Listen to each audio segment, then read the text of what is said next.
Merci, Frère Neville. Bonsoir, mes amis.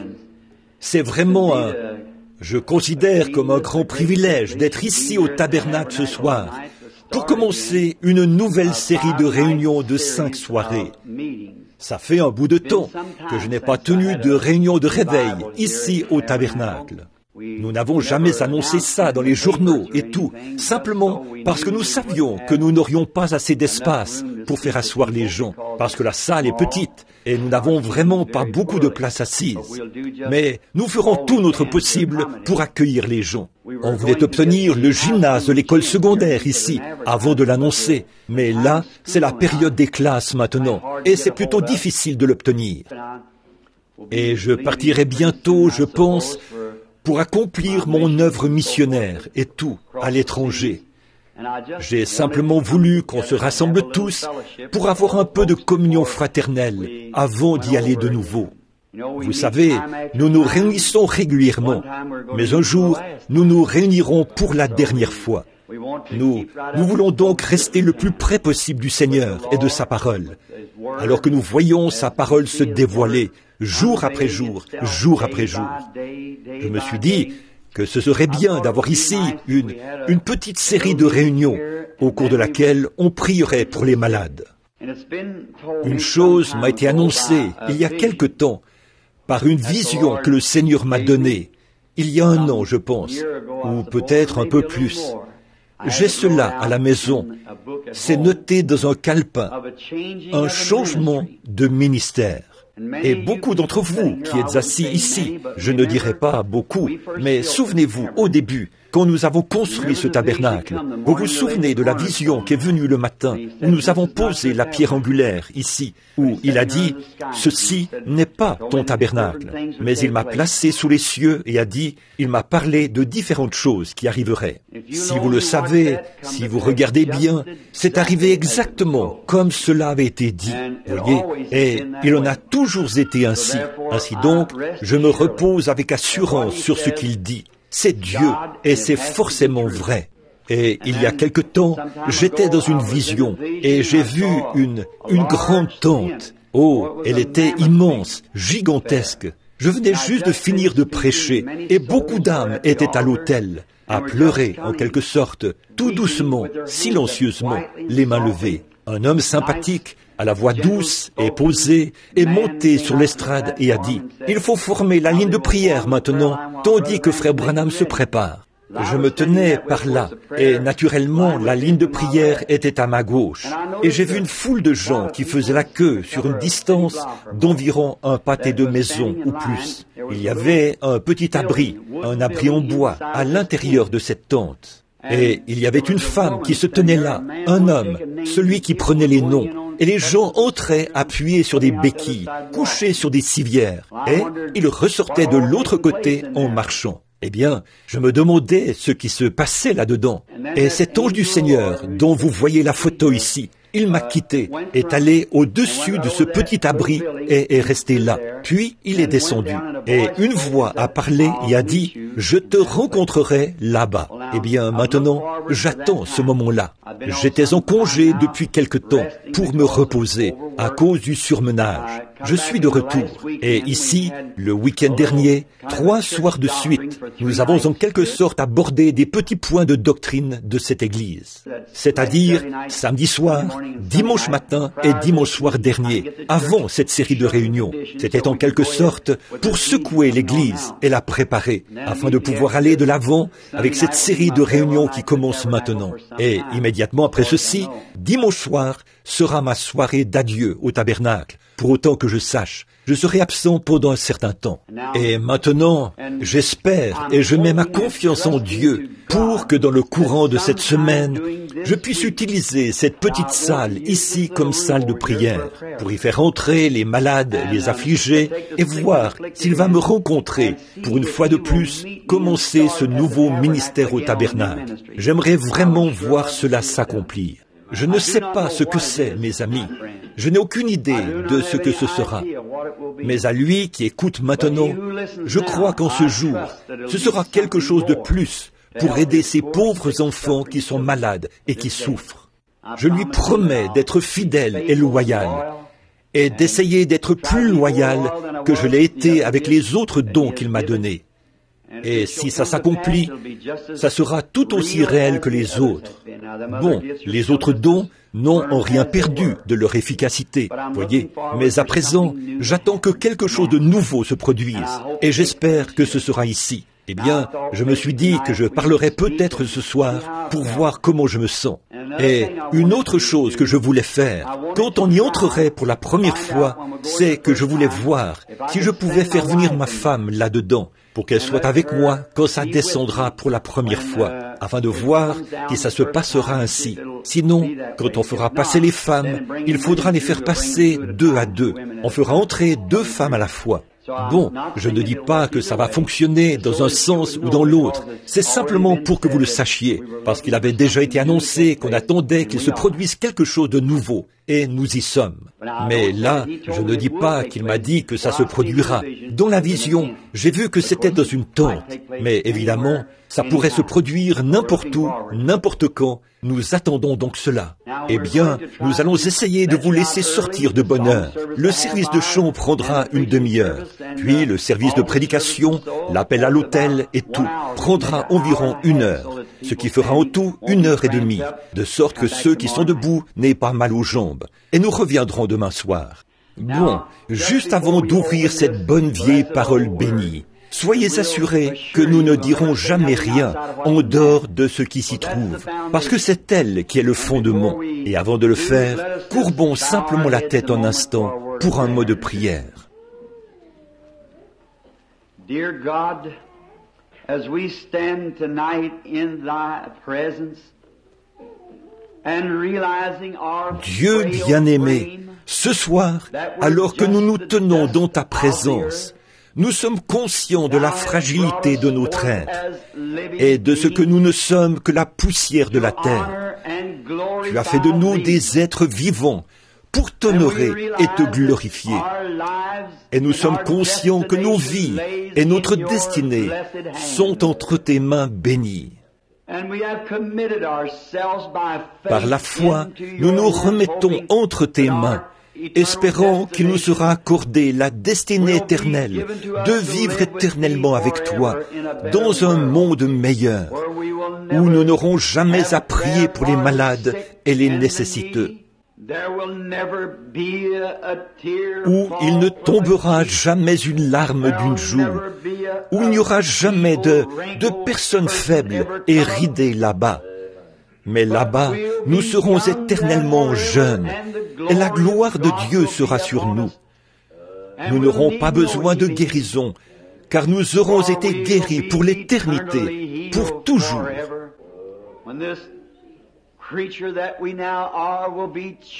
Quand cette créature que nous sommes maintenant sera changée et transformée en un corps semblable à son corps glorieux, alors nous le verrons tel qu'il est.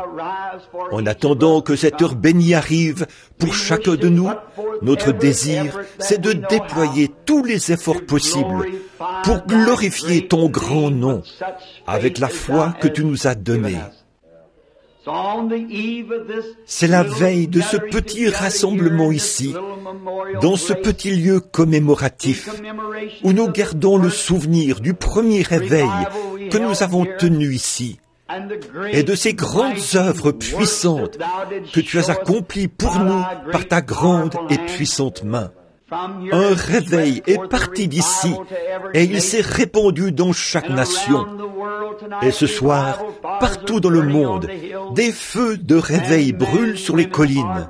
Des hommes et des femmes guérissent de leurs maladies et de leurs infirmités.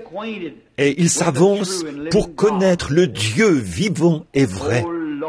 Ô Seigneur Dieu, répands sur nous ce soir une abondante mesure de ton esprit, Seigneur. Et si cela t'est agréable, Seigneur, si c'est dans ton plan divin, nous te demandons, ô Dieu, de bien vouloir commencer à manifester ce nouveau don dans ce bâtiment, afin que ceux qui sont restés ici, loin du champ de mission, et qui ont été les soldats de la prière, puissent voir la grande main de Jéhovah agir pour la première fois dans cette nouvelle phase. Accorde le Seigneur, et qu'ils aient part aux fruits. Nous demandons très humblement que cela soit accordé ici, puisque nous savons que ça s'accomplira quelque part, car nous avons le sentiment que c'est dans ton grand plan de le faire.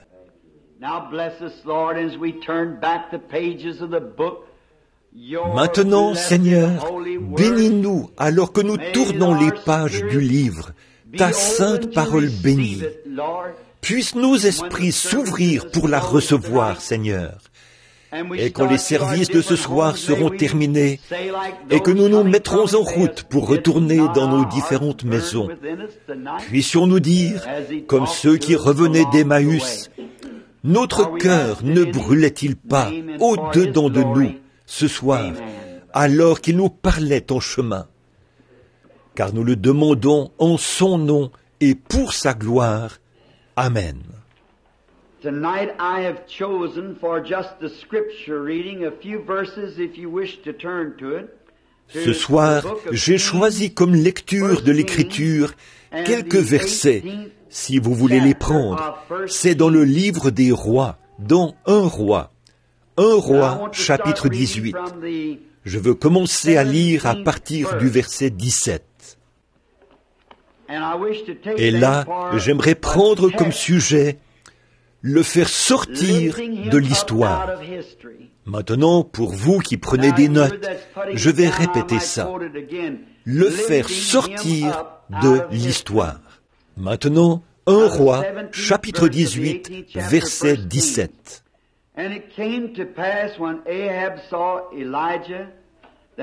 À peine Akab aperçut-il Élie, qu'il lui dit, « Est-ce toi qui jettes le trouble en Israël ?» Élie répondit, « Je ne trouble point Israël, c'est toi, au contraire, et la maison de ton père, puisque vous avez abandonné les commandements de l'Éternel, et que tu es allé après les Baals.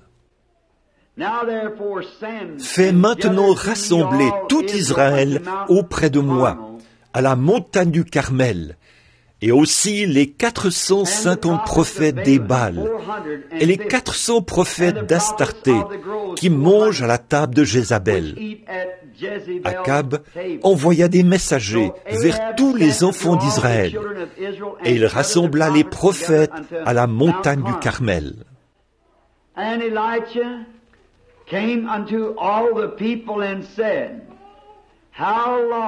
Alors Élie s'approcha de tout le peuple et dit, « Jusqu'à quand clocherez-vous des deux côtés? Si l'Éternel est Dieu, allez après lui. Si c'est Baal, allez après lui. » Le peuple ne lui répondit rien.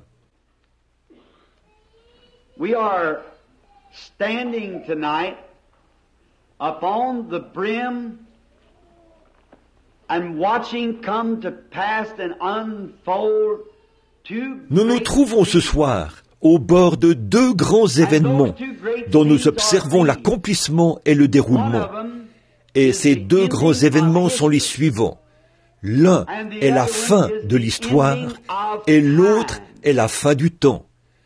Et au fil des âges, beaucoup de grands hommes ont ardemment désiré voir cette heure dont nous nous approchons maintenant.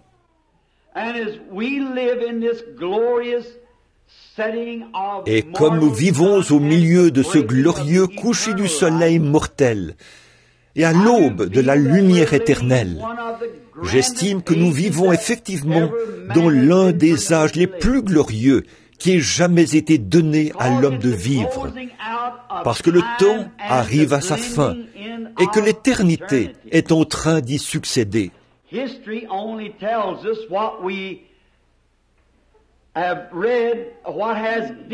L'histoire nous rapporte seulement ce que nous avons lu, ce qui est déjà arrivé.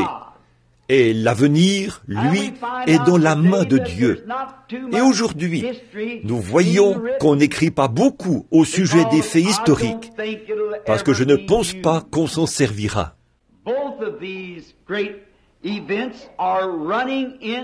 Ces deux grands événements se retrouvent maintenant dans des eaux peu profondes. Par exemple, la façon dont nous gérons la crise nationale. La sécurité nationale se retrouve maintenant dans des eaux peu profondes. Je voyage à travers le monde et il semble que notre pays n'est pas un cas isolé. Mais aucun pays ne sait vraiment quoi faire. On dirait que la confusion règne partout.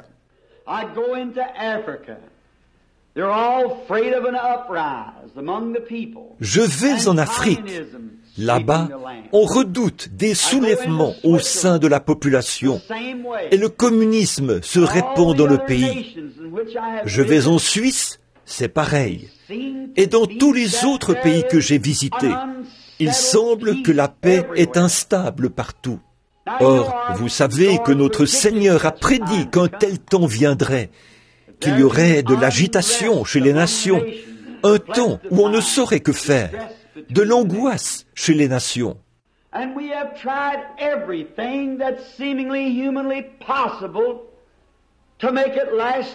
Et nous avons essayé tout ce qui nous semblait humainement possible pour faire que cela dure un peu plus longtemps. Mais moi, je crois qu'il n'y a plus de temps. Je ne crois pas qu'il y ait autre chose qu'on puisse faire à ce sujet.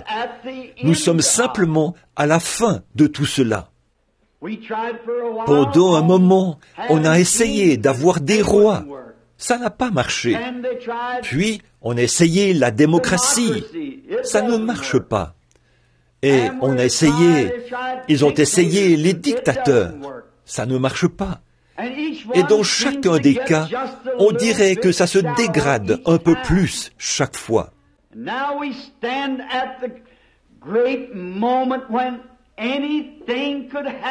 Nous sommes maintenant à un moment crucial où tout peut arriver. Dans 5 minutes, tout pourrait se terminer. Tous les pays pourraient être réduits en poussière. Et si nous en sommes là, où devrait-on être l'Église? C'est une grande période de crise. Et aussi, la vie de famille est en crise. On dirait que la vie de famille se retrouve maintenant dans des eaux peu profondes.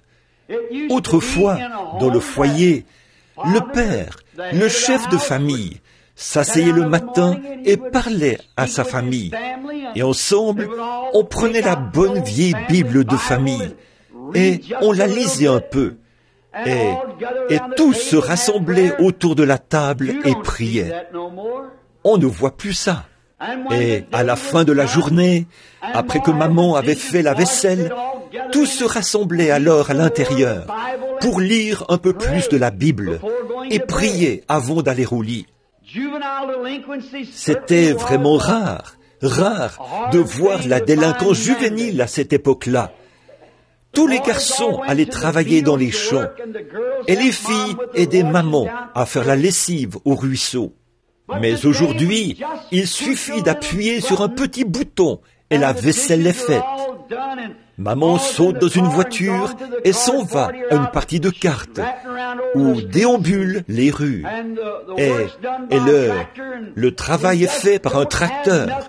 Et tout ce que nous avons, c'est une bande de paresseux, de fainéants. Et la vie de famille est tant négligée que la Bible est mise au rencard. C'est au point qu'on serait obligé de fouiller pendant 1 heure pour en trouver une, dans de nombreux foyers en Amérique. Pour pratiquer sa religion, on va à l'église le dimanche matin pour environ 20 minutes. Et si le pasteur prend environ 30 minutes, il est convoqué au conseil. Qu'est-ce? Il n'y a plus de vie de famille. Autrefois, le père et la mère s'aimaient, s'honoraient et se chérissaient mutuellement. Et quand elle était vieille, grisonnante et ridée, et que son pauvre vieux visage se déformait, et que ses lunettes pendaient sur son nez, papa l'aimait autant que quand elle était jeune et jolie. Mais aujourd'hui, je n'ai pas l'intention de critiquer, mais quand elle prend un peu de l'âge, il les change tout simplement contre un nouveau modèle. On dirait que c'est la tendance, comme on change de voiture et tout. On dirait que ce véritable amour familial n'existe plus tant que ça. Il s'est passé quelque chose. Il n'y a plus de vie de famille.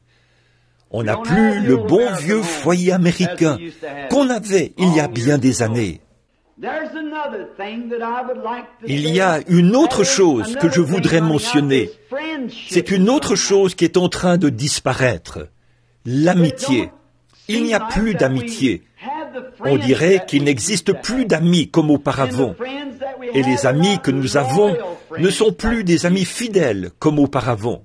Je me souviens qu'autrefois, quand quelqu'un tombait malade dans le voisinage, tout le monde venait l'assister dans ses travaux et lui donnait un coup de main pour tout ce qui pouvait être fait. Parfois, on passait toute la nuit avec lui. Comme je l'ai souvent dit, et c'est vrai, on ne sait même pas que le voisin est mort, jusqu'à ce qu'on le découvre dans le journal. L'amitié. Papa a une clé de la maison, maman a la sienne. Ils sortent tous deux pour revenir au milieu de la nuit. Les enfants ne savent pas où ils sont. Les plus petits sont avec la babysitter. Et c'est comme ça que les gens mènent leur vie. Savez-vous que la Bible a prédit toutes ces choses? Donc, qu'est-ce que c'est alors? C'est que nous sommes dans une position où nous voyons ces choses arriver au bout. Prenons la vie de l'Église. C'est là que tout a commencé. Il n'y a plus de vie d'Église. Aujourd'hui, les gens prennent l'Église presque comme une idole, comme un mât totémique. On s'assoit à l'Église pendant 5 minutes et on dit « J'ai pratiqué ma religion ».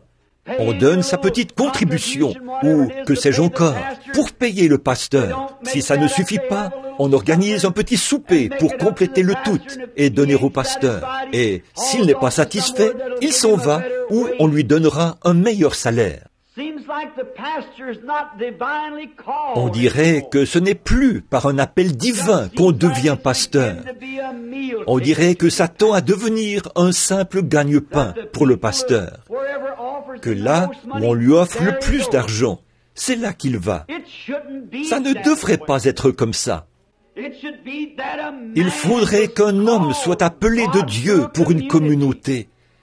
Et s'il faut qu'il reste là, comme Élie au sommet de la montagne, près du torrent de Kérit, et attendre que les corbeaux le nourrissent, il devrait y rester jusqu'à ce que sa mission divine se termine. Peu importe qu'il gagne un sou ou pas, l'appel de Dieu devrait passer en premier. Mais on dirait que c'est devenu l'appel pour de l'argent, ou pour un poste plus important, quelque chose comme ça, ou pour devenir une personne plus populaire, faire partie d'une plus grande église, ou quelque chose comme ça. Et l'église, à son tour, a jeté l'éponge. Tout ça arrive au bout. Regardez-la suivre son cours. Bon, je n'ai pas encore 50 ans. Je me souviens que quand j'allais à l'église baptiste et dans des églises méthodistes, ils avaient des réveils à l'ancienne mode. Là, ils poussaient des cris et louaient le Seigneur, marchaient de long large dans les allées et amenaient les pécheurs à s'avancer à l'autel. On ne voit plus ça nulle part. Autrefois, on avait des réunions de prière à l'ancienne mode lors des réveils. Et s'il y avait un pécheur dans le quartier, garçon ou fille, ces vieilles mamans et ces vieux papas priaient si fort que leur prière provoquait une prise de conscience chez ces jeunes. Et ils s'avançaient à l'autel. Et là, ils venaient à Christ. Mais on ne voit plus ça. On dirait que c'est dans des eaux peu profondes. Il me semble que les choses ne devraient pas du tout être comme ça. Et autrefois, la plupart des églises, il y a bien des années, quand on faisait des réunions de réveil dans une église, toutes les autres églises collaboraient. Elles participaient, apportaient leur assistance, y envoyaient leurs membres. Et on fermait les églises pour aller à ces réunions de réveil. On ne voit plus ça.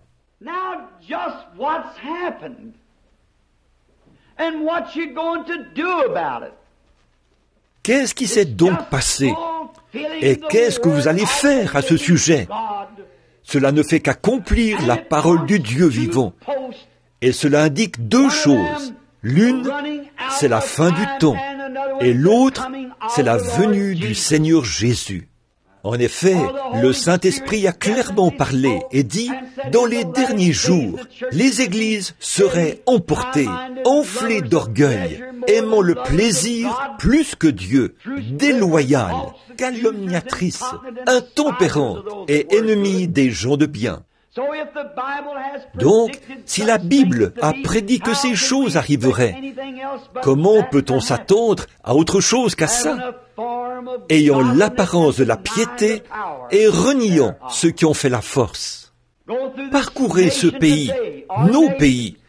Vous verrez qu'il n'y a qu'une petite poignée de croyants qui croient.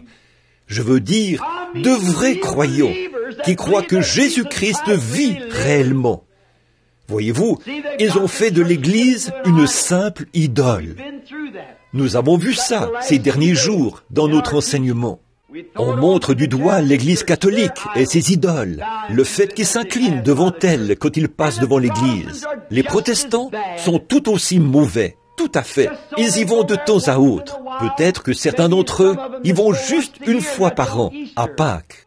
Il n'y a pas longtemps, j'ai entendu un ministre de cette ville faire remarquer cela. Il a dit, le matin de Pâques, j'ai souhaité joyeux Noël à tous mes fidèles.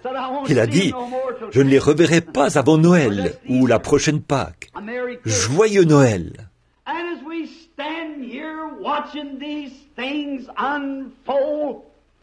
Alors que nous sommes là, à voir ces choses se dérouler, tous mortels autant que nous sommes, nous savons que quelque chose doit arriver. Ça ne peut tout simplement pas continuer comme ça. Personne ne trouve le moyen de s'arrêter pendant 5 minutes.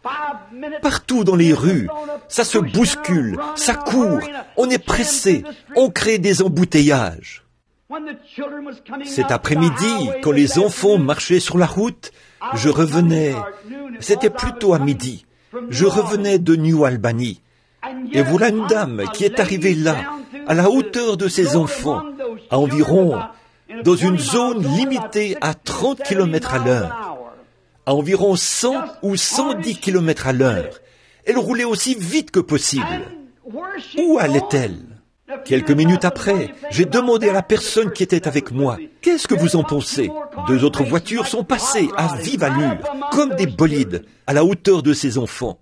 Là, sur la petite rue où nous habitons, le matin, c'est comme une piste de course. Les gens doivent se dépêcher de rentrer chez eux pour faire la vaisselle, ou écouter Arthur Godfrey, ou quelque chose comme ça. Où allez-vous? Qu'est-ce qui ne va pas? Ce qui cause tout ce dérèglement, c'est que les hommes et les femmes sont devenus des amoureux du monde actuel. La chose la plus importante devrait être de rentrer à la maison pour lire la Bible et prendre le temps de prier.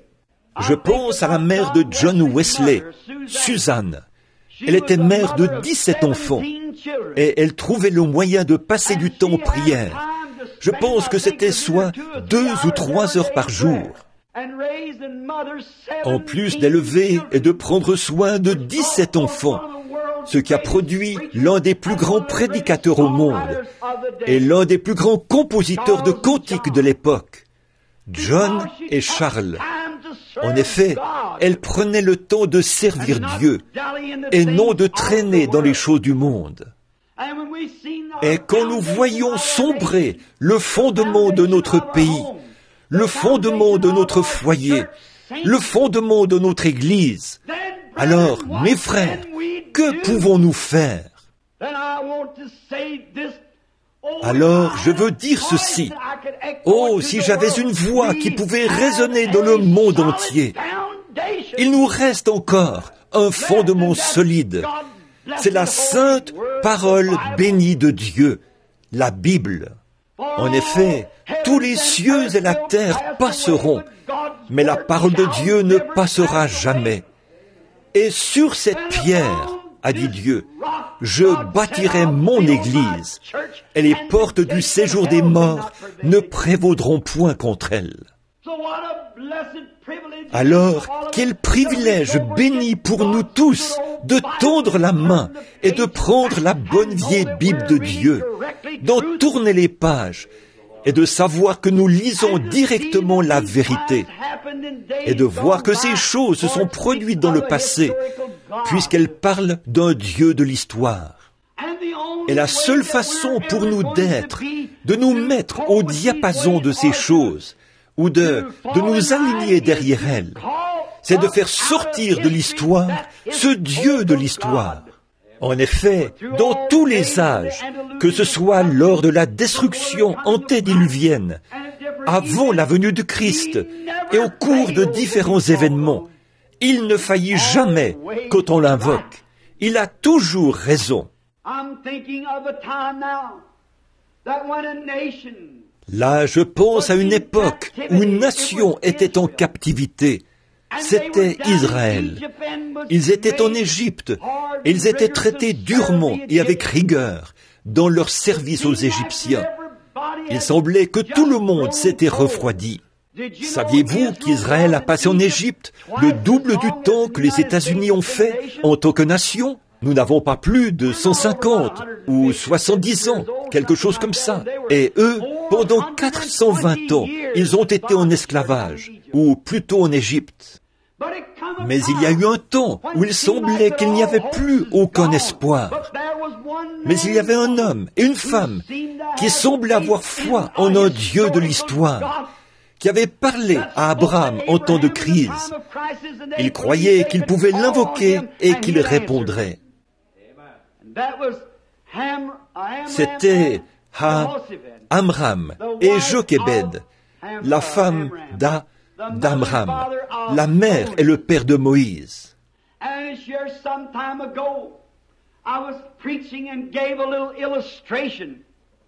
Et comme je prêchais ici il y a quelque temps, j'ai un peu illustré comment Amram rentrait chez lui le soir et il disait « Jochebed, je suis très fatigué ». Il avait sur le dos les marques fraîches des coups de fouet du chef de corvée. Et peut-être qu'elle était là, à nettoyer patiemment ces endroits. Et en pleurs, elle disait, « Oh, Amram, n'y a-t-il rien qu'on puisse faire ?»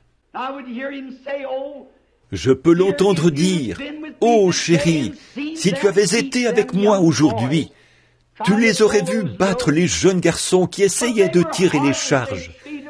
Mais ils étaient sans cœur. Ils les ont traités comme des animaux. Ce sont nos jeunes Israélites. N'y a-t-il rien qu'on puisse faire ? C'est ce que je me demande maintenant. Je vois nos jeunes, ces adolescents qui seront les hommes et les femmes de demain, nos adolescents d'aujourd'hui. Les cheveux jusqu'au cou et le pantalon porté sous les hanches, un pistolet accroché sur le côté, une cigarette au coin de la bouche. Qu'est-ce que cela va devenir ? C'est encore l'esclavage sous le diable. N'y a-t-il rien qu'on puisse faire ? Et Amram, peut-être, l'un des rares habitants du pays, montait les marches d'un petit escalier, peu importe sa fatigue. Là, chaque soir, il invoquait le Dieu d'Abraham.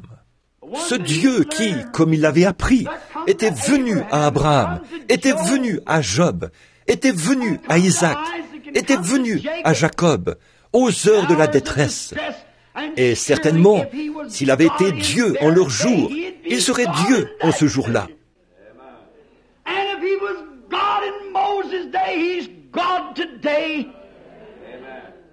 Et s'il était Dieu au jour de Moïse, il est Dieu aujourd'hui. Il suffit de le faire sortir de l'histoire et de l'appeler sur la scène. Et je peux voir Amram, soir après soir, peu importe combien il était fatigué, cela prouvait sa foi en ce Dieu.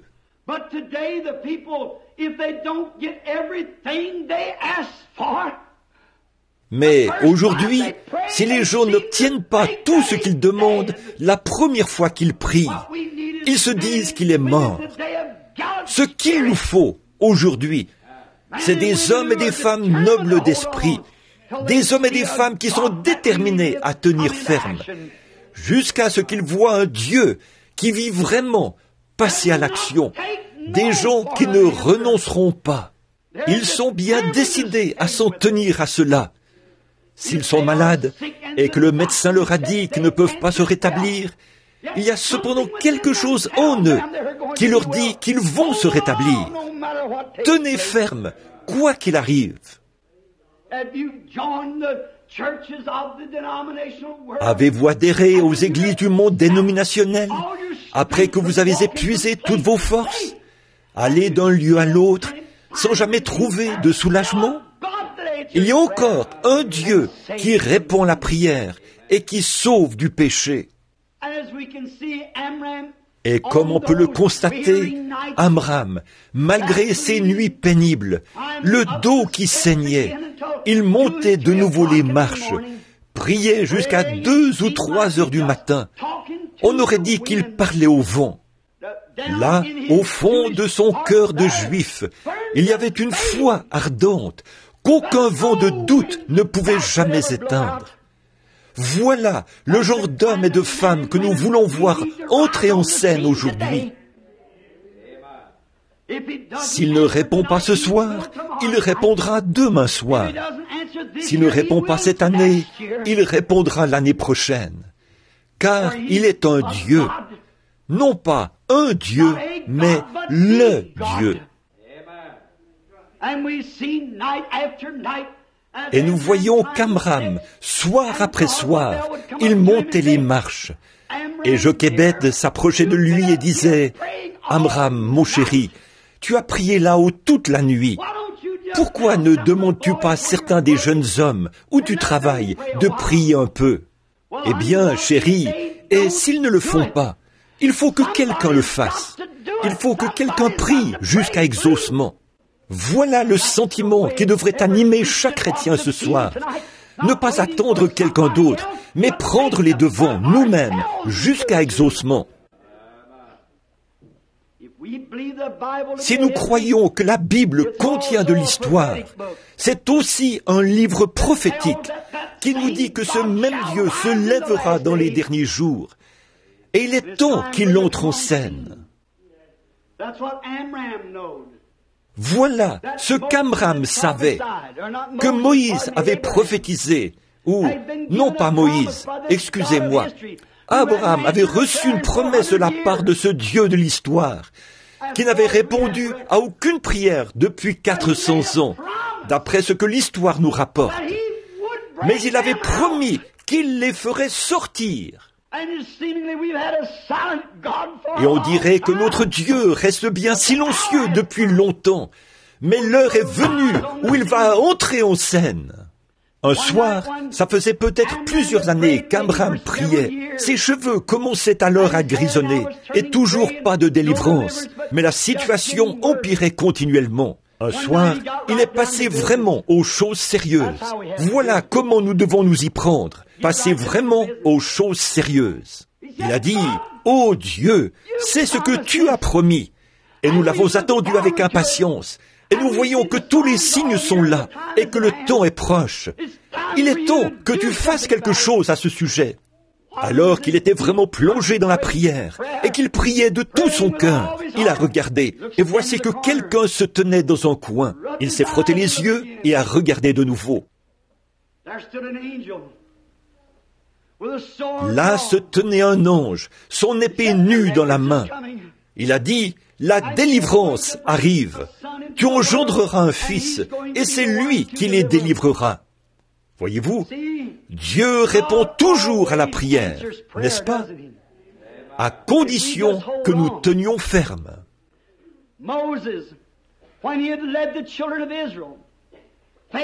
Moïse, après avoir conduit fidèlement les enfants d'Israël dans le désert, il est arrivé à la mer Rouge. D'un côté, les montagnes, de l'autre, le désert. Par là, l'armée de Pharaon, et devant eux, la mer Rouge. Ils étaient pris au piège dans une petite bande de terre. On dirait que même la nature s'était écriée. Que va-t-il se passer? C'est fini pour eux. L'armée de Pharaon, par dizaines de milliers, allait les écraser. Mais qu'est-ce que le peuple a fait? Il s'est mis à murmurer et à se plaindre. Oh, ça aurait été mieux si nous étions restés à l'endroit où nous étions. Mais il y en avait un parmi ces gens dont la foi ardente de Dieu brûlait dans le cœur, qui croyait que le Dieu de l'histoire pouvait entrer en scène dans n'importe quelle situation difficile. Moïse s'est tenu là, les mains levées vers Dieu. Il a prié jusqu'à ce que le Dieu de l'histoire entre en scène pour être le Dieu d'aujourd'hui. Il a ouvert la voie et Israël a traversé les eaux à pied sec. Oh, peu de temps après, Josué a conduit le même groupe, ou leurs enfants, au Jourdain. Et c'était au mois d'avril, au moment où tous les cours d'eau étaient en crue, et que le Jourdain faisait 5 fois sa taille. On dirait que tout bon chef militaire aurait choisi un autre moment pour les conduire là-bas. Et c'est précisément à ce moment-là, quand il n'y avait aucune possibilité de le traverser. Mais Josué s'est souvenu qu'il y avait un Dieu de l'histoire qui, 40 ans auparavant, avait ouvert la mer Rouge. Et il a invoqué ce Dieu. Ce Dieu est descendu avec une grande puissance et est devenu le Dieu de la crise de l'heure. Il a ouvert le Jourdain et les a fait traverser. Quant au passage que nous avons lu ce soir, ce qui a été l'objet de notre lecture, c'est beaucoup d'années plus tard qu'Élisée avait vu la malédiction de cette nation, alors qu'il était sur la montagne, car pendant des centaines d'années, aucune prière n'avait été exaucée en Israël. Cependant, Élisée savait qu'il y avait un Dieu de l'histoire qui pourrait entrer en scène. Et il a lancé au monde des incrédules le défi de se tenir dans la présence de ce Dieu et de voir lequel répondrait par le feu. Et le Dieu qui avait protégé les enfants hébreux de la fournaise ardente a fait descendre le feu et a consumé le sacrifice. Peu de temps après, un homme du nom de Lazare était mort. Et il y avait un Dieu qui vivait encore. Il avait pu ramener Enoch à la maison sans même qu'il voie la mort et faire monter Élie dans un char de feu. On l'avait appelé sur la scène à l'heure sombre de la mort et il avait agi exactement comme il le ferait à tout moment. Pourtant, il était un Dieu de l'histoire, mais on l'a sorti de l'histoire pour la crise de l'heure. C'était près de la porte de Jéricho où un aveugle était assis au bord de la route et il criait. Il n'y avait plus aucun espoir. Aucun médecin ne pouvait l'aider. Il avait dépensé tout son argent. Il ne lui restait plus qu'à rester assis là et à rêver quelques jours, jusqu'à ce que la mort lui soit un doux soulagement. Et un jour, le long de la route, est descendu un Dieu de l'histoire qui est entré en scène pour une crise de l'heure. Dieu a ouvert les yeux de cet aveugle. C'est dans la maison de Jairus que les médecins avaient échoué. Ils avaient renvoyé la petite fille pour y mourir. Et la mort y était entrée et y avait fait ses ravages. Elle avait pris l'unique enfant de ce foyer, la petite fille de 12 ans, et on l'avait allongée sur le divan. Alors que ce jeune prédicateur au cœur brisé avait dû abandonner sa dénomination et tous ses amis, mais il s'est souvenu qu'il y avait un Dieu de l'histoire qui pouvait ressusciter les morts. Et il est allé à sa recherche. Cherchez et vous trouverez. Frappez et l'on vous ouvrira. Demandez et l'on vous donnera. Il est toujours le même Dieu. Ce Dieu qui habitait dans un corps appelé Jésus, le Fils de Dieu. Quand on l'a appelé sur la scène et qu'on l'a fait sortir de l'histoire, le Dieu qui avait ressuscité les morts dans l'Ancien Testament, qui avait ramené à la vie un petit enfant mort par un prophète, Ce Dieu ne peut pas mourir. Il est Dieu pour l'éternité. Cet enfant était couché, allongé sur le lit. Et le jeune Jairus, qui savait que l'enfant de la Sunamite lui avait été rendu, il a dit, ce Dieu de l'histoire, si jamais on pouvait l'appeler à entrer en action, il est le même Dieu aujourd'hui. Et à force d'y songer, il avait entendu parler d'un homme qui prétendait avoir la puissance. C'était Jésus de Nazareth, celui qu'ils haïssaient tous. Mais il l'a appelé sur la scène, car c'était lui le plus proche représentant de Dieu, d'un Dieu, du Dieu vivant, qu'il avait pu trouver ce jour-là. Et quand on l'a appelé sur la scène et qu'on a invoqué ce Dieu de l'histoire, il a agi de la même manière qu'il l'avait fait quand il avait parlé à Élie au sujet de cet enfant mort. Laissez-moi vous dire encore aujourd'hui, mon frère, ma sœur, en ce temps de crise, alors que le cancer ronge le monde et qu'il y a toutes sortes de maladies, ce même Dieu de l'histoire qui purifiait les lépreux, guérissait les malades et ressuscitait les morts, est le même Dieu aujourd'hui. Il attend impatiemment que son peuple l'appelle à entrer en scène. Celui qui a pardonné à une prostituée d'avoir commis adultère 7 fois par jour. Celui qui a purifié le plus vil des pécheurs et l'a rendu blond comme un lys. Ce même Dieu de l'histoire vit aujourd'hui pour purifier tout cœur noirci par le péché et l'incrédulité. Un jour, il y avait un homme dont le fils était atteint d'épilepsie. Il l'a emmené à l'église, et les disciples ont dansé et ont crié à tue-tête autour de lui pendant un moment, et ils n'ont rien pu faire. Mais il y avait un Dieu de l'histoire qui vivait encore. Il était bien décidé à le trouver.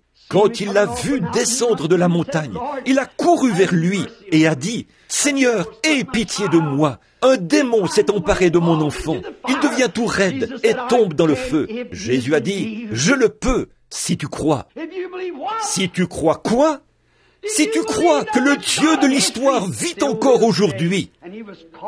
On l'a appelé sur la scène et l'épilepsie a quitté cet enfant. Ce même Dieu vit aujourd'hui, alors que les églises ont failli, alors que la politique a failli, alors que tout le reste a failli. L'homme a failli et tout a failli. Dieu ne peut pas faillir. Il est le Dieu de cette vieille Bible à la couverture noire. Sa promesse est tout aussi vraie que jamais. Et il est temps que son peuple l'invoque, le sorte de l'histoire. Car il est écrit, Jésus-Christ est le même, hier, aujourd'hui et éternellement. Il est un Dieu de l'histoire, et il est un Dieu du temps présent. Et dans les derniers jours, a-t-il dit, je répandrai de mon esprit sur toute chair, et des signes et des prodiges accompagneront ceux qui auront cru. Car en mon nom, ils chasseront les démons, ils parleront de nouvelles langues. S'ils saisissent des serpents ou boivent quelques breuvages mortels, cela ne leur fera point de mal. Et s'ils imposent les mains aux malades, les malades seront guéris. C'est un Dieu de l'histoire qui a fait la promesse. Et aujourd'hui, nous sommes le peuple de son pâturage. Nous sommes les brebis de son troupeau. Et il attend que nous prenions position et que nous l'appelions à entrer en action. Appelez-le sur la scène. Voyez-le commencer à agir. Voyez-le faire ce qui est suprême. Voyez-le faire ce qui va étonner les hommes, qui se gratteront la tête, car ils ne comprennent pas. Il est un Dieu de l'histoire et un Dieu d'aujourd'hui. Il attend qu'on le sorte de l'histoire. Ne le considérons pas. À quoi nous sert un Dieu de l'histoire s'il est seulement un Dieu de l'histoire? À quoi aurait servi un Dieu de l'histoire à Amram et Jochébed? À quoi aurait servi un Dieu de l'histoire à Moïse? À quoi aurait servi un Dieu de l'histoire à Lazare? À quoi aurait servi un Dieu de l'histoire? Aurait servi à l'aveugle Bartimée à la porte. Et à quoi vous servirait un Dieu de l'histoire ce soir s'il n'est pas le même aujourd'hui? Il est le même aujourd'hui. Il pardonne tous nos péchés et guérit toutes nos maladies. Le Dieu de l'histoire, si on le fait sortir de l'histoire, il brillera en ce jour de lumière. Quoi? Alors que le temps tire à sa fin, alors que la politique tire à sa fin, alors que la vie tire à sa fin, alors que tout arrive à son terme, Jésus vient à la lumière. Alors que tout est détruit, lui, il continue de briller. le lys de la vallée, l'étoile brillante du matin. Il est le même hier, aujourd'hui et éternellement. Invoquez simplement le Dieu de l'histoire. Vous le verrez devenir le Dieu du présent, sorti de l'histoire, pour briller exactement comme il l'a fait en ce temps-là. Il agira de la même façon. Il fera la même chose. Il pardonnera de la même façon. Il guérira de la même façon. Ses compassions sont les mêmes. Sa bonne volonté est la même. Et sa puissance est la même. Il est le même. Il attend notre... Vous ne pouvez pas l'invoquer de vos lèvres seulement. Il ne vient pas quand on le serre des lèvres seulement. Il vient par la foi. Quand votre foi, pas votre longue prière, votre ardent désir, mais il vient par cette faible petite foi qui est tout au fond de votre âme, qui peut s'accrocher et dire, cette petite chose qui est là, qui m'a conduit à ce tabernacle ce soir, peut de nouveau éclairer mon âme et faire que je reparte d'ici plein de ferveur et en chantant comme les oiseaux du ciel. Pourquoi? Il est un Dieu de l'histoire et un Dieu d'aujourd'hui. Il attend qu'on l'invoque. Invoquez le Seigneur, il vous répondra. Parlez-lui par des psaumes. Adressez-lui vos prières et croyez-le. Il répondra. Et je dis ces mots pour terminer. C'est la raison d'être de cette réunion ce soir. C'est pour cette raison que cette série de réunions a commencé.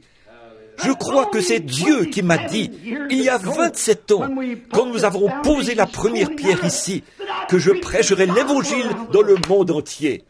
Il l'a accompli. Quand les gens se moquaient et disaient « Où iras-tu, Billy, avec seulement des études primaires ?» J'ai dit « J'irai au nom du Seigneur Jésus. » Quand j'ai prêché mon sermon avant de partir, il y a 11 ans, du haut de cette chaire, et que Madame Gertie, assise là, a chanté « Crois seulement ». Les grands géants étaient là, alors que je prêchais. C'était comme David contre Goliath. La science et les grands de ce monde étaient présents pour désapprouver la guérison divine et la tourner en dérision. Et tout le monde me disait, « Jeune homme, tu vas perdre la boule là-bas. Ils te jetteront en prison. Ils feront ceci, cela ou autre chose. » Mais c'est le Dieu de l'histoire qui était entré en scène là-bas et qui m'avait dit de le faire. Et je l'ai fait par sa grâce et sa miséricorde. Ce même Dieu de l'histoire d'il y a 10 ans, il est maintenant de nouveau entré en scène. Tout aussi sûr qu'il a accompli cela, il accomplira ceci. Il est le Dieu de l'histoire et il est le Dieu d'aujourd'hui. Il ne sommeille ni ne dort. Il ne peut pas mourir car il n'a ni commencement ni fin. Dans votre cas ce soir, amis pécheurs, il y a cette petite pulsation que vous ressentez dans votre cœur, qui vous dit qu'il est le même, qui vous dit qu'il peut vous libérer de tout fardeau, de tout crime et de tout péché que vous avez commis contre lui. Dans quoi pouvez-vous placer vos espoirs? Pas même dans votre propre foyer, ni dans votre femme, ni dans votre famille, votre mère ou votre père. Mes espoirs ne sont fondés sur rien d'autre que le sang de justice de Jésus. Quand tout ce qui environne mon âme s'effondre, il est toute mon espérance et mon soutien. Sur Christ, ce rocher solide, nous nous tenons. Tout autre sol est du sable mouvant. L'Église, les amis, peu importe ce que c'est, toutes ces choses tirent à leur fin. Mais lui, il vit éternellement. Et parce qu'il vit, nous vivons avec lui. Que donneriez-vous en échange? Que pourriez-vous donner? Et si Dieu vous appelait ce soir à répondre au jugement, que feriez-vous à ce sujet? Vous placez vos espoirs dans la nation, elle se disloque, comme toutes les autres. Vous placez vos espoirs dans une certaine élection à venir. Ces hommes, je n'ai rien contre eux, mais ils sont mortels et ils passeront. Vous ne pouvez placer vos espoirs dans quoi que ce soit qui puisse tenir, si ce n'est dans le Dieu de l'histoire, qui a promis qu'il se lèverait. Et un jour béni, il se peut qu'on vous emmène là-bas, et que celui qui ensevelit vous enterre. Mais celui qui ressuscite viendra un de ces jours. Celui qui ensevelit vous fera descendre, mais celui qui ressuscite vous fera monter. C'est sûr et certain, car Dieu ramènera avec lui ceux qui sont morts en Christ quand il viendra. Car maintenant, il est un Dieu de l'histoire pour beaucoup, mais il sera un Dieu d'aujourd'hui quand vous l'accepterez comme votre sauveur et qu'il sera réel dans votre cœur. Il y aura quelque chose en vous qui vous le dira. Il se peut que vous n'ayez aucune émotion. Il se peut que vous ne pleuriez pas. Il se peut que vous ne parliez pas en langue. Il se peut que vous ne couriez pas. Il se peut que vous ne poussiez pas des cris. Mais il se passera quelque chose que vous saurez, qui vous fera savoir que quelque chose s'est produit. Votre vie va cadrer avec cela, aussi longtemps que vous vivrez. Et quand la dernière heure arrivera, et que vous quitterez ce monde, vous ne craindrez aucun mal, car tu es avec moi, ta houlette et ton bâton me rassurent. Quand le médecin vous aura abandonné, qu'il sera parti, et que vos veines commenceront à se refroidir, comme M. Vauder l'autre soir, notre illustre ex-maire de la ville. Il est allé écouter M. Nixon parler, il est mort sur place. Un homme bien, en bonne santé, autant que je sache. J'étais en déplacement. Quand je suis revenu, ma femme a dit, « Billy, es-tu au courant quand elle est morte ?» L'autre jour, jeudi, ma petite fille était là, à l'école, avec une petite fille, et dimanche, on l'a enterrée. Elle avait attrapé la pneumonie. Cela atteint son cœur ou quelque chose comme ça. Ça l'a tuée. Elle est morte. Et une de mes amies, là, Madame Williams, la femme de Buck Williams, je le connais depuis des années, Zella Breckman, là-bas. Elle est ici, quelque part dans le bâtiment. C'est sa sœur. Elle habitait là, à côté de nous, pendant des années, quand on habitait de l'autre côté de la rue. Elle s'en est allée. Elle était un peu nerveuse. Mais à mon retour, elle était partie. Vous voyez ce que c'est? Un de ces jours, vous allez y faire face. Et tout l'argent que vous pouvez amasser, tous les amis que vous pouvez multiplier, il n'y a pas de mal à ça. Mais toutes ces choses, reléguez-les au second plan. Croyez que ce Dieu de l'histoire est le Dieu d'aujourd'hui, qu'il est le même. Vous verrez ce qu'il fera pour vous. Pour vous qui êtes malade et qui êtes dans le besoin, le médecin vous a abandonné. Il ne peut plus rien faire pour vous. Souvenez-vous, le Dieu de l'histoire est le même Dieu aujourd'hui. Prions pendant un instant maintenant, alors que nous courbons la tête. S'il y en a ici ce soir, je ne sais pas, en ce qui concerne le salut de votre âme, s'il y en a ici ce soir, qui savent que ce Dieu a promis qu'il viendrait en un instant, en un clin d'œil, quand vous n'y penserez pas.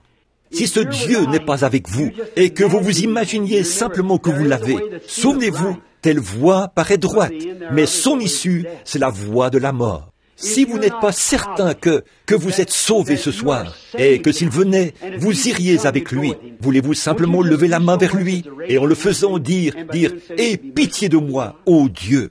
Merci, que Dieu vous bénisse. Beaucoup de mains se sont levées. Y aurait-il quelqu'un d'autre avant que nous terminions? Voulez-vous, avons compris? Que Dieu vous bénisse, jeune femme. N'ayez pas honte, là. Certainement. Ça sert à quoi de prêcher un Dieu de l'histoire, s'il n'est pas le même aujourd'hui? Et, frères et sœurs, je dis ceci. Une fois, j'ai lu au sujet d'un Dieu de l'histoire. J'ai lu à son sujet dans des livres. J'ai lu à son sujet dans la Bible. Mais un jour, je l'ai rencontré. Je l'ai rencontré. Il est venu à moi. Il m'a dit de ne pas boire, de ne pas fumer et de ne pas souiller mon corps, et qu'il avait quelque chose à me faire, que je serais un peu plus grand. Je n'étais qu'un petit garçon. Il a confirmé cela. Il l'a fait. Voici sa photo que la science a prise, accrochée ici maintenant. Voyez, le monde le sait. Il l'a confirmé parmi vous. Il connaît chaque pensée de votre cœur. Il a confirmé ce qu'il est. Il est le même Dieu aujourd'hui. Il n'est pas un Dieu de l'histoire. Ne laissez pas le monde vous leurrer par les souillures, les choses du monde. Croyez-le maintenant. Voulez-vous lever la main? Ceux qui ne l'ont pas fait, voulez-vous lever la main pour dire, « Oh Dieu, je n'en suis pas sûr, mais je veux en être sûr. Laisse-moi. » Que Dieu vous bénisse, jeune homme. Quelqu'un? Que Dieu vous bénisse là-bas, ma sœur. Que Dieu vous bénisse, mon frère. Quelqu'un d'autre? Que Dieu vous bénisse, ma sœur. Que Dieu vous bénisse là-bas, mon frère. C'est vrai. Vous dites, frère Bill, est-ce que ça changera quelque chose pour moi si je lève la main? Levez la main une fois et vous verrez. Frères et sœurs, chaque fois qu'on fait quelque chose correctement, on se sent bien. Soyez honnêtes. Ne mentez pas à Dieu, là. On ne ment pas à Dieu. Il le sait. On se ment à soi-même.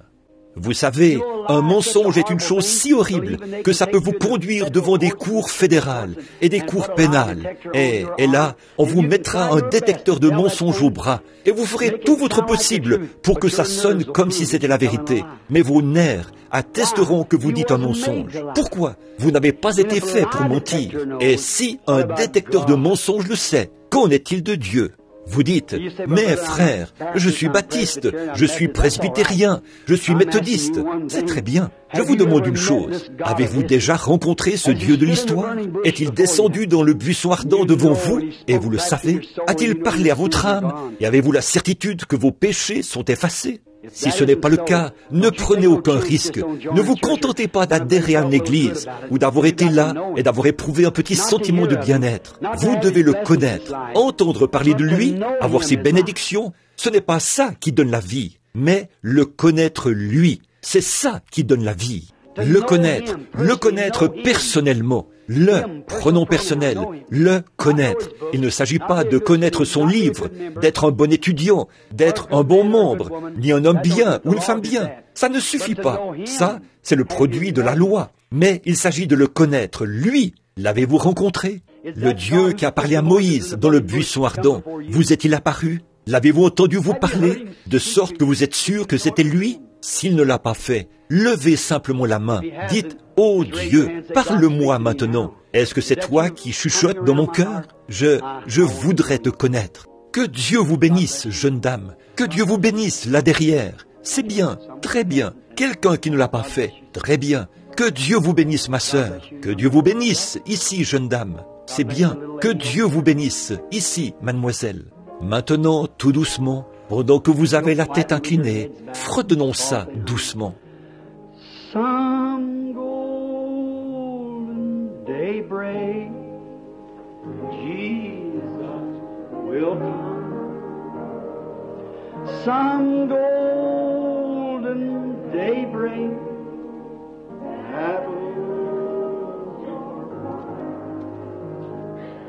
we'll shout the victory, break through the blue. Some golden daybreak for me, for you. Maintenant, vous qui avez levé la main, si vous désirez que je prie pour vous, et vous croyez que Dieu m'exaucerait, voulez-vous avancer ici à l'autel? Je vais me tenir ici et prier un peu avec vous. L'autel est ouvert. Que Dieu vous bénisse, mon frère. Très bien. Que Dieu vous bénisse, frère. Que Dieu vous bénisse, ma sœur. Levez-vous et venez. Si vous croyez que Dieu vous aidera et qu'il exaucera la prière que je ferai pour vous aider à venir à lui, à le connaître, avancez maintenant. Ne voulez-vous pas le faire? Some golden daybreak, Jesus. Qu'est-ce qui nous dit que ce ne sera pas demain matin?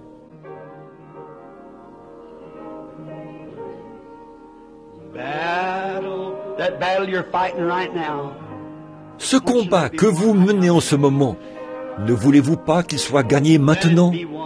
Qu'il soit gagné maintenant, pour que vous puissiez crier victoire.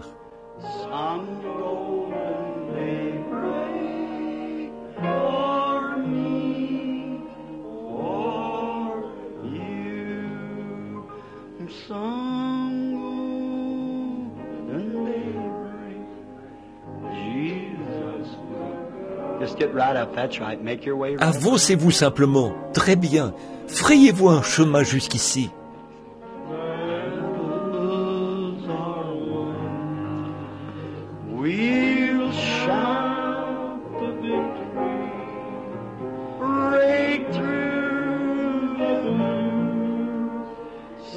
Ne voulez-vous pas venir maintenant, pendant que nous attendons? Nous allons vous aider ici par la prière. La prière de la foi est une grande efficace pour nous. Ne voulez-vous pas venir? Je vous incite à venir, d'accepter le Dieu du temps présent, pas simplement un Dieu qui consiste à aller dans une église et dire « Eh bien, j'ai adhéré à l'église ». Ce Dieu-là ne fera pas l'affaire. Un Dieu méthodiste, un Dieu baptiste, un Dieu presbytérien, un Dieu pentecôtiste, ça ne fera pas l'affaire. Recevez le Dieu de cette Bible. Un Dieu pentecôtiste ira dans le monde. Un Dieu méthodiste ou un Dieu baptiste ou tout autre Dieu dénominationnel. Mais le Dieu de cette Bible vous rendra semblable à Jésus. Il le fera certainement, Son esprit habitera en vous et toute votre vie sera changée. Ce tempérament colérique, cette méchanceté, cet esprit qui ne pardonne pas, cette chose rongera votre âme perdue pour l'éternité. Je suis simplement en train de lancer un filet maintenant. C'est à vous d'y voir. Laissez-vous attraper. Le voulez-vous? Avancez-vous. Placez-vous autour de l'autel ici. Beaucoup d'entre vous ont levé la main là derrière. Vos voisins de siège vont vous laisser passer.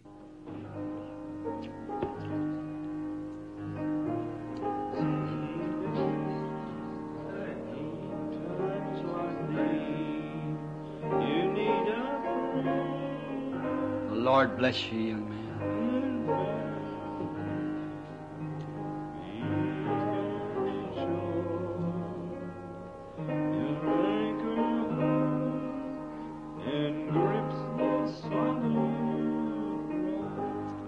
Now, while she's softly playing the music, here stands. Que le Seigneur vous bénisse, jeune homme. Maintenant, pendant qu'elle joue doucement la musique, plusieurs se tiennent ici autour de l'autel. 7 âmes sont venues se tenir autour de l'autel. Saviez-vous que 7, c'est un nombre parfait pour Dieu? C'est la perfection. Le Saint-Esprit vient de descendre sur une personne qui se tient ici, maintenant même. C'est ce que j'appelle le Saint-Esprit, mon frère. Maintenant, il est là, pour chacun de vous. Soyez simplement humble dans votre cœur.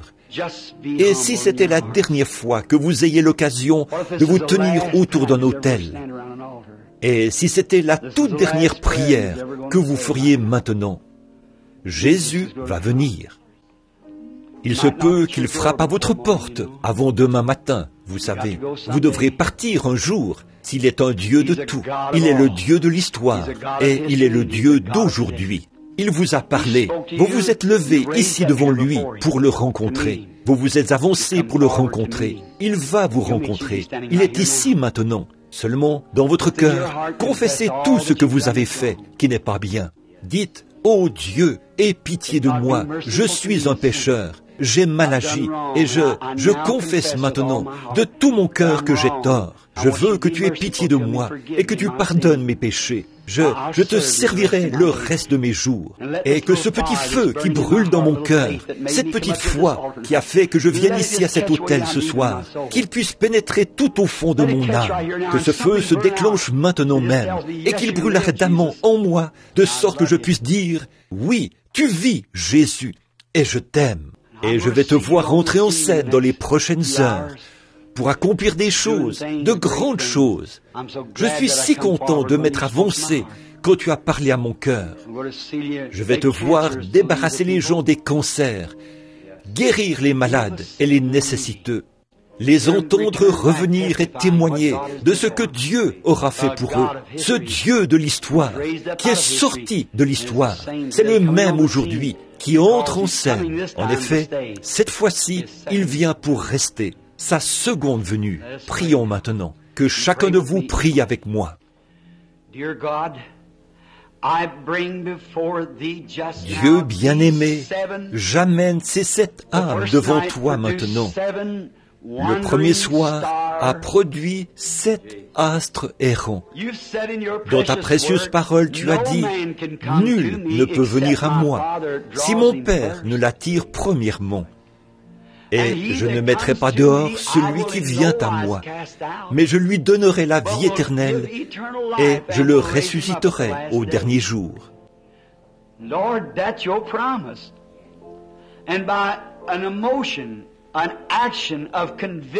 Seigneur, c'est là ta promesse. Et par une émotion, un acte de conviction, ces 7 précieuses âmes errantes se sont avancées ce soir parce qu'elles croient que le Dieu qui a parlé aux prophètes, le Dieu qui a parlé à l'aveugle, il vit encore aujourd'hui et elles se sont avancées pour le rencontrer. Ce même Dieu qui a fait la promesse et qui a rencontré le lépreux sur son propre terrain, qui a rencontré la femme à la perte de sang au bord de la rivière, qui a fait faire demi-tour à la mort quand il l'a rencontré au sépulcre de Lazare. C'est le même Dieu ce soir. Il est ici pour rencontrer cette mort spirituelle et lui faire demi-tour. Et dire, retire tes mains de ces gens qui sont venus me confesser après que mon esprit leur a fait la cour. Je leur donnerai la vie éternelle, et personne ne peut me les ravir. Je les ressusciterai au dernier jour. Nous te remercions pour eux, Père, et nous prions qu'ils restent fidèles entre tes mains jusqu'à ce que la mort les libère. Quand ils entreront dans les joies du Seigneur, en ce glorieux jour, quand le souper des noces aura lieu dans les cieux, quand le roi viendra et dira, te souviens-tu du 1er octobre 1958, dans ce petit tabernacle en béton? Tu t'es avancé et tu m'as reçu comme ton sauveur. Je t'avais parlé. À ce moment-là, tu étais un pécheur. Mais maintenant, je t'ai sauvé. Et maintenant, tu es à moi. Et tu as la vie éternelle. Entre maintenant dans les joies que j'ai préparées pour toi dès la fondation du monde. Accorde-le, Seigneur. Ils sont à toi maintenant. Nous te les confions au nom de Jésus-Christ. Amen. Maintenant, que l'auditoire garde la tête inclinée. Je vais demander à chacun de vous qui êtes ici à l'autel, sentez-vous dans votre cœur, là, tout au fond de votre âme, que la petite flamme de la foi qui vous a dit de venir ici à l'autel, d'accomplir l'acte que vous venez d'accomplir, après que vous avez levé les mains et que vous vous êtes avancé, sentez-vous que cette petite flamme a commencé à brûler et à devenir une vraie foi vivante dans votre cœur? Croyez-vous maintenant que Jésus a pardonné vos péchés et que vous allez être à lui à partir de maintenant? Si c'est le cas, voulez-vous lever la main droite vers lui? Ceux qui sont autour de l'autel, levez la main droite si vous sentez que Jésus a pardonné tous vos péchés. Ceux qui sont autour, maintenant, il y a 2, 3 mains qui ne se sont pas levées. Maintenant, que tout le monde continue de prier.